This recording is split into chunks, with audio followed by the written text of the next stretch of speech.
Good morning. This is Sunday, the 9th of March. So good to be with you again. And let's talk about what we've been talking about the past 2 weeks. The millennium, the 1,000-year reign of Jesus with his bride on the earth from New Jerusalem. And after that, the new heaven and new earth and all that is good and wonderful, looking forward to. But meanwhile, we are still on this fallen planet called Earth, and we're fighting a battle with the devil and with his demons. This battle is growing fiercer every day because the devil sees his time is becoming shorter by the day. The Lord spoke through the prophets concerning these days, Isaiah 59 verse 14. Justice is turned back, and righteousness stand afar off. For truth is fallen in the street, and equity cannot enter. So truth fails, and he who departs from evil makes himself a prey. This is evident of the days we're living in. But there is coming a day when, Malachi 3 verse 18, then you shall again discern between the righteous and the wicked, between one who serves God and one who does not serve him. This is also becoming evident in our day, and it proves once more that what the scripture says in Matthew 17 verse 13. Enter by the narrow gate, for wide is the gate and broad is the way that leads to destruction, and there are many who go in by it, because narrow is the gate and difficult is the way which leads to life, and there are few who find it. There are only two roads to eternity. This short piece of scripture gives us a clear indication of where every person on earth is finding himself.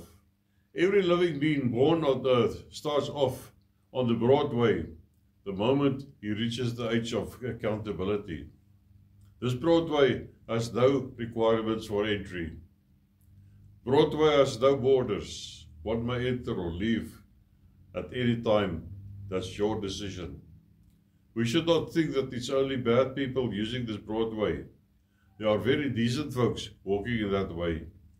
There are people whose eyes are so blinded by tradition and fear of people, meaning that they will, what will my parents say? What will my fellow church members say? Or what will my family say when I give my life to Jesus? None of these people who might criticize or turn their backs upon you will one day stand before God in the judgment day on your behalf. You will have to explain to God in that day, and only you, why you rejected Christ's offer of salvation. Your name on a church register is not your passport to eternal life. All the hard labor you put in working for the church will not guarantee your eternal home. Your affiliation with the religious body will not guarantee eternal life. Let us take Saul of Tarshish as an example.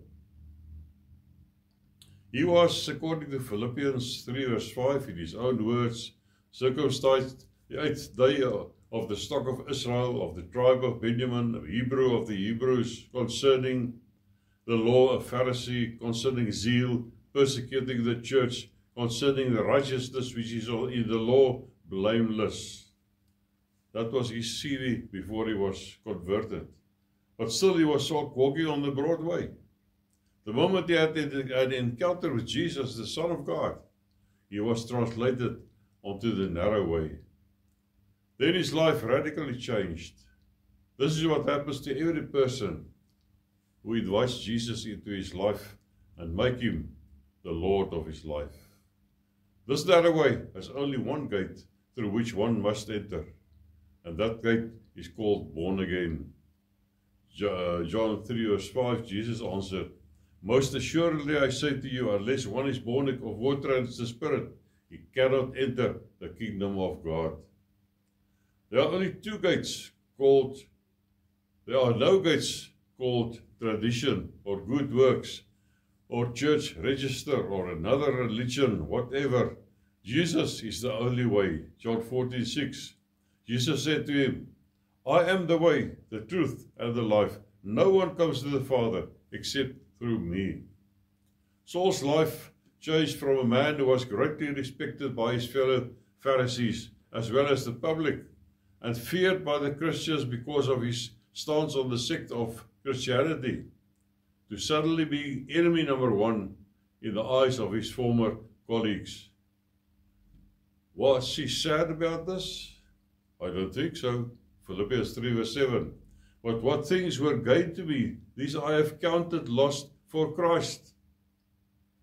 Yet indeed I also count all things lost for the excellence of the knowledge of Christ Jesus my Lord, for whom I have suffered the loss of all things, and count them as rubbish, that I may gain Christ, and be found in him, not having my own righteousness, but which is from the law, but that which is through faith in Christ, the righteousness which is from God by faith. This might happen to you also when you make your decision for Jesus. I lost many friends in my life the moment I accepted Jesus, even family members. But I gained so much more. The narrow way isn't smooth riding, as some prosperity preachers want you to believe.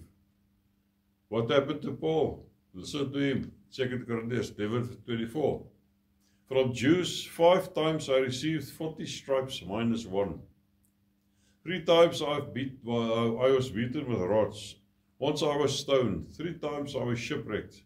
A night and a day I've been in the deep.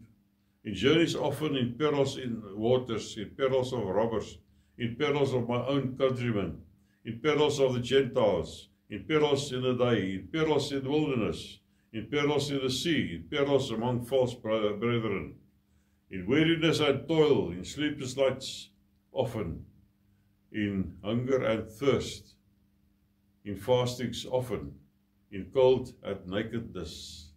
These things happened to Paul while traveling this narrow way. But the current tribulation is nothing to be compared with our glorious hope that awaits every child of God, because Philippians 3 verse 20 says, for our citizenship is in heaven, from which we also eagerly wait for the Saviour, the Lord Jesus Christ, who will transform our lowly bodies, that it may be conformed to his glorious body, according to the working by which he is able even to subdue all things to himself. We can never discount our blessed hope, because if we do that, it leads to an excessive emphasis on this now life.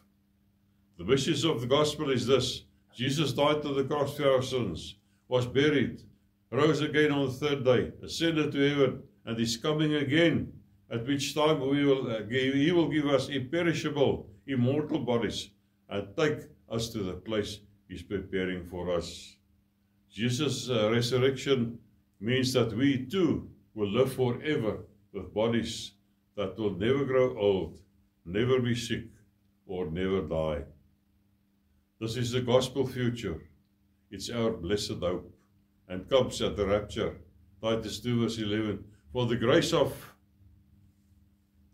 of God that brings salvation has appeared to all men, teaching us that, denying ungodliness and worldly lust, we should live soberly, righteously, and godly in the present age, looking for the blessed hope and glorious appearing of our great God and Saviour Jesus Christ, who gave himself for us, that he might redeem us from every lawless deed, and purify for himself his own special people, zealous for good works. We are his own special people. There was never a time in New Testament when the New Testament saints needed to hear about this, about Jesus appearing and the wonders of life after their death. And it is now. The broad way seems so easygoing, but it's a death trap. Its end, which leads to eternal destruction in torments of hell, will come as a surprise, and reaching it, there is no turning back. One may, unfortunate for him, leave the narrow way at any time and join the broad way, because you always have the choice. You can make it your own choice. Although this way is narrow and quite difficult to walk on, at the end of it, there are crowns awaiting you, a loving Father to say to you, well done, good and faithful servant. Enter into the joy of your Lord. Matthew 25:21. And Jesus Christ will be there, who's going to say, come, I've prepared a place for you in my Father's house. John 14:2. And my question to you is, which way are you going to choose? The broad way or the narrow way? May God bless you. Amen. Amen.